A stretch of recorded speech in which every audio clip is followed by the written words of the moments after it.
Right, morning, or should I say afternoon, guys. Sorry for my absence over the last couple of weeks. Got so much on at the moment.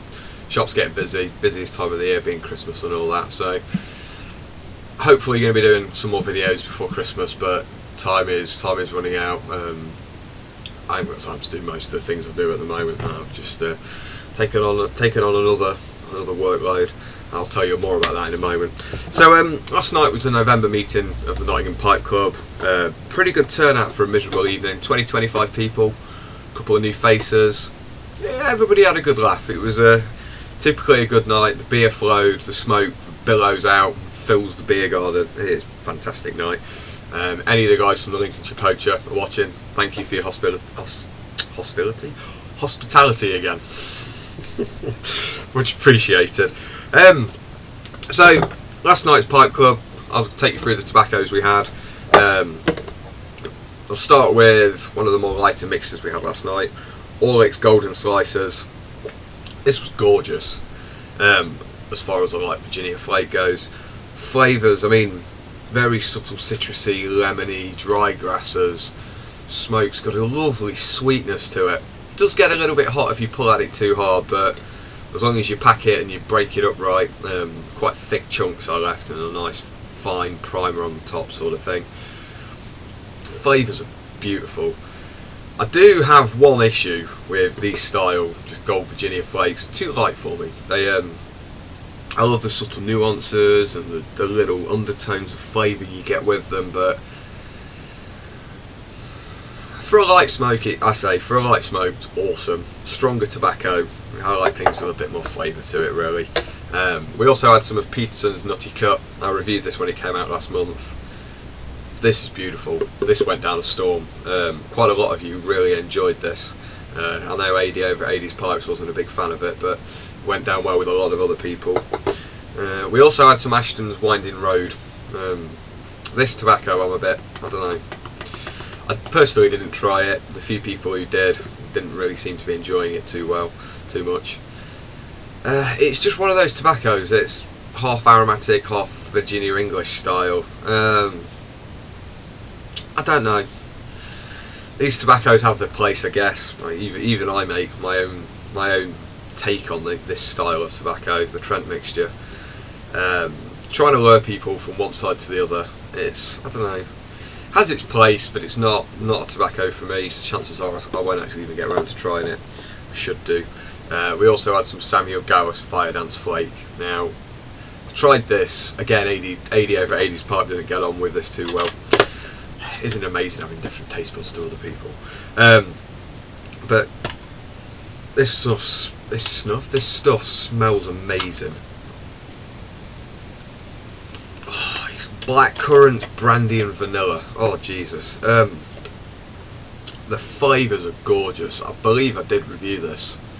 If not, I'll have to re-smoke and review it. But this was an absolutely outstanding tobacco. Probably about 95% of the people who tried it raved about it. There is only one problem to me taking this tobacco last night. It means I do now need to somehow fit this into the shop. So something might be disappearing from my gantry soon to be replaced with a Fire Dance Flake, but I say that is a beautiful tobacco. There was a few others. You have to excuse the packaging. I buy these things in bulk, obviously. We had some of Gareth and Hoggart Coniston Cut Plug, the unscented version. Personally, I haven't got around to trying this yet. It still has that subtle smell of soap. It's a very nice dark tobacco. Should smoke well. It's going to make a great addition to my blending collection. I say not tried it yet. Review will follow on that one. And then there's some Gareth and Hoggart American Delight.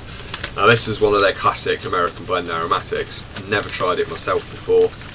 I can still get a smell of it out of the bag. It took me a while, and I'm still not 100%. I've got my finger on the aroma properly, but kind of coconutty,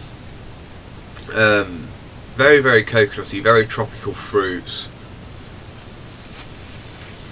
That distinctive toffee nougat kind of aroma you get with all Gareth American blends. Now this was a very sweet, very tasty tobacco. few commented it reminded them of bubblegum a little bit. The smell and taste reminded me of when I used to be at school, when I used to play cricket. I used to have a like a little sun pen sort of thing, and that had kind of a coconutty smell, and this was sun cream sort of thing, and this had a very similar smell to it. Smokes beautifully, very, very sweet, very cool. It's similar kind of consistency to what you get from Gauss Cherry and Vanilla, not quite as sticky and goopy as the Kentucky Nougat is, but smokes very smooth, very cool, easily, very quickly. My only issues with this and many aromatics is there's no body to it. It's got a lot of nice flavour, it smells nice, it's smooth in the mouth, but it's got nothing, no substance. It's sort of all talk and no trousers sort of thing. But again, that's why people like aromatics. Well, that's what aromatics are made for.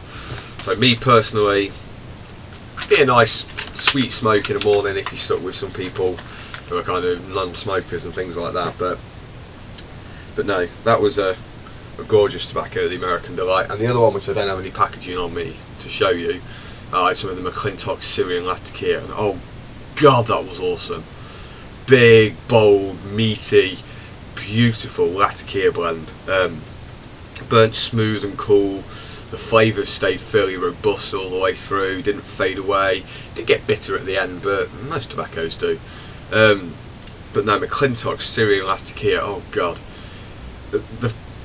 I've never smoked Syrian Latakia neat. I've only, up until yesterday, only ever really smoked it in the Ashton's Artisan blend.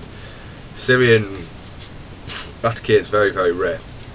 I was reading a sad story from Greg at GLP's about what happened to his stash of Syrian Latakia in a fire he had once upon a time. And with what's recently happened with Sadi, the beautiful man over there, whether or not we'll see more Syrian Latakia, only time will tell. I'm hoping so.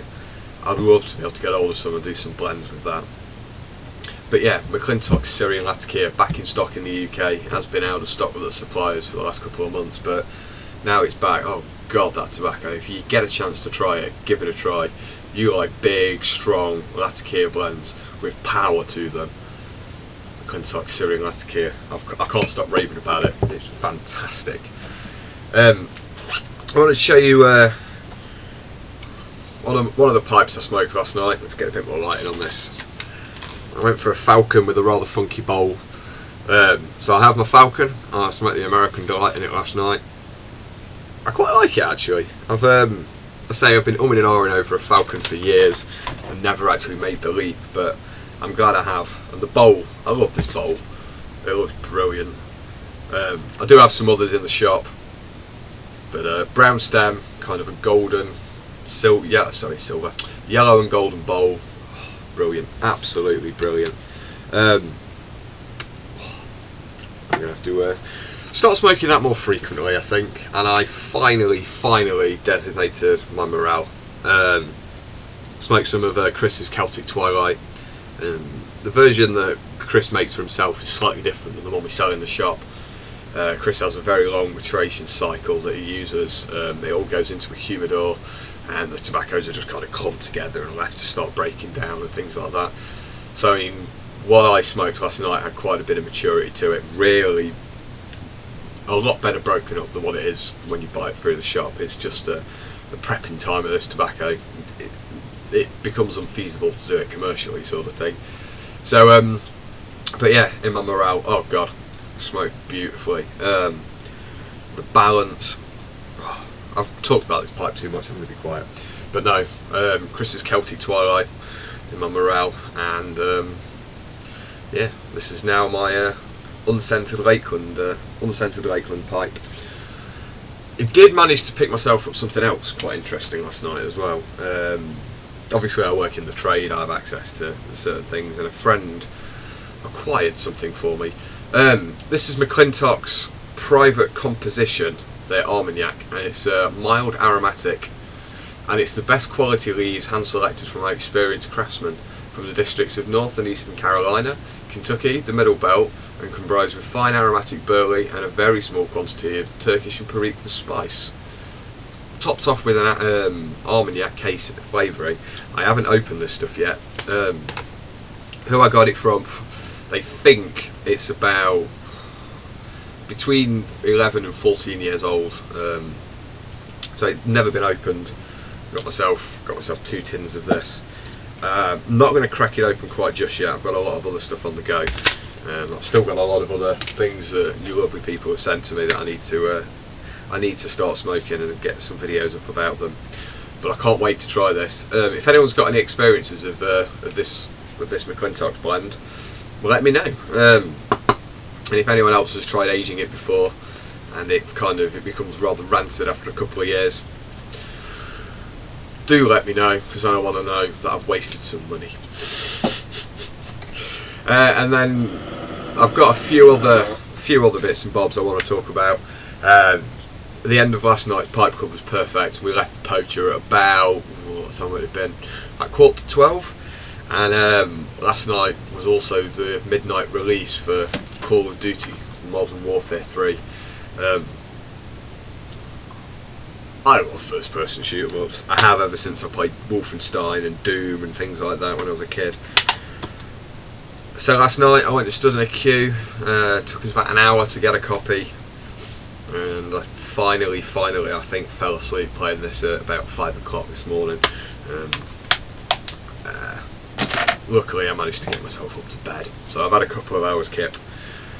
So yeah, Call of Duty Modern Warfare 3, if you like first person shoot 'em ups and you like good campaign stories, this is epic. It's intense. You can't stop playing it. The storyline carries on perfectly from afterwards. Utter carnage on a grand scale. So yeah, if you're into your computer games, Call of Duty Modern Warfare 3, I'm assuming most of you will be buying a copy anyway. Most anticipated game of this half of the year. Well, it was Battlefield, obviously. But anyway, back to talking about my tobacco and all this sort of stuff. Another one of our fellow YouTubers, the Limey Pipe Smoker 91, he very kindly put a review up of my Bayou blend. I'll stick a link in the descriptions at the bottom. Thank you ever so much, matey, for your review. I much appreciate it.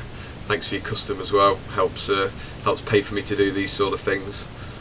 So yeah, I'm much appreciated, mate. Thank you ever so much. Thanks a million for the review. And yeah, okay guys, so I reckon that will just about do me. God. Yeah, that'll do. I shall catch up with you all very, very soon. And take care guys, happy smoking. Catch you on the flip side.